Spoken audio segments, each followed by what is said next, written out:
সকাল সকাল সব কাজ সেরে একটু রোদে বসেছিলাম, কারণ শরীরটা খুব ভালো নেই, তার জন্য একটু বসেছিলাম রোদে। তারপর রেডি হয়ে চলে গেছিলাম বাজার করতে, কারণ তোমার দাদাভাইয়ের ছুটি নেই বলে বাজারে গেছিলাম সব সবজি বাজার করতে। এই দেখো সব সবজি বাজার করে এনেছি। তোমরা কোথাও শুনেই বুঝতে পারছো শরীরটা কতটা খারাপ, সত্যি খুব ঠান্ডা লেগে গেছে, শরীরটা প্রচুর খারাপ। এই দেখো এক সপ্তাহের পুরো সবজি বাজার করে এনেছি। তারপর মুড়ি খাওয়ার জন্য একটা রেসিপি বানাচ্ছি, তোমরা দেখতে থাকো।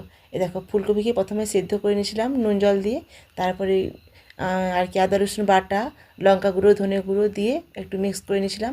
তারপর ওর উপর দিয়েছিলাম সুজি, তিল, তারপর দিয়েছিলাম বেকিং পাউডার, তারপর বেসন দিয়ে গেছিলাম। বেসন দেওয়ার পর ওকে ভালো করে মাখিয়ে নিয়েছিলাম।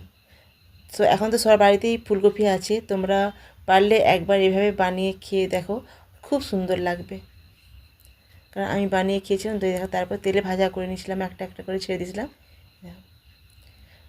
বেশ খুব সুন্দর লেগেছে, আমার তো খুব ভালো লাগছে। তোমরাও একবার অবশ্যই একবার ট্রাই করবে।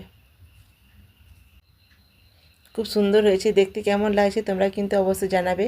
আর তোমরা কারা কারা বাড়িতে বানাচ্ছ সেটাও কিন্তু অবশ্যই কমেন্টে জানাবে। তারপর চলে গেছিলাম রান্নায়। দেখো বেগুন ভাজা করেছি আর মাছের ঝাল করেছি, কারণ অনেকটা দেরি হয়ে গেছিলো। এই দুটোই রান্না করেছি। দেখে ভালো কেমন হয়েছে রান্নাগুলো অবশ্যই কিন্তু কমেন্টে জানাবে। চলো তারপর বিকেলে তোমরা তো অনেকেই জানো আমাদের এখানে সরকার থেকে কল দেওয়া হচ্ছে, অনেক দূর গিয়ে জল আনতে যেতে হতো, যে খুব অসুবিধা হতো। আমাদের বাড়ির সামনেই, পুরো আমার বাড়ির সামনেই বলতে গেলে, আর কোনো কিছু লাগবে না। দেখো রাখতে কল বসে গেছে, তারপর কল কমপ্লিট হয়ে গেছে। শীতের রাত্রে ওদেরকে খাওয়ানোর জন্য ফিস্ট হচ্ছিলো। দেখো আমি সেই মাংসটা রান্না করেছিলাম। বলো ভিডিওটা কেমন লাগছে অবশ্যই জানাবে। আর তোমরা ভালো থেকো, সুস্থ